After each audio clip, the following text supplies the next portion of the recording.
Das ist ein Angriff auf das Leistungsprinzip, kritisiert die Union. Denn obwohl Berlin in allen Bildungsrankings ziemlich schlecht dasteht, kommen die Grünen jetzt mit neuen Ideen.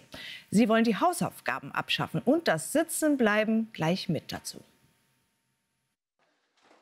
Ab an den Küchentisch und ran an die Hausaufgaben. Was für Generationen von Schülern völlig normal ist, soll jetzt abgeschafft werden. So wollen es zumindest die Grünen in Berlin. Es ist natürlich wichtig, weiter vertiefende Übungen zu haben in der Schule und das im Unterricht Gelernte zu wiederholen.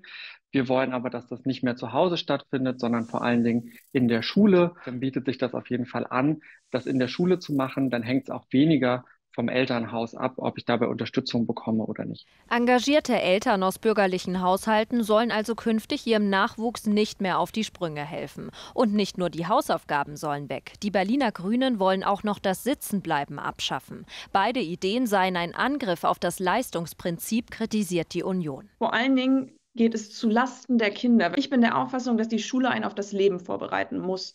Und auch im echten Leben, am Arbeitsleben geht es zum Schluss darum, welche Leistung bringt man. Und deswegen ist es wichtig, dass wir auch in der Schule Leistung messen. Da geht es aber auch darum, dass man sehen kann, hey, wo stehe ich überhaupt? Denn nur wenn ich weiß, wo ich selber stehe, kann ich mich ja auch verbessern. Und deswegen halte ich das für ganz wichtig, dass wir auch einen Leistungsgedanken in der Schule verankern.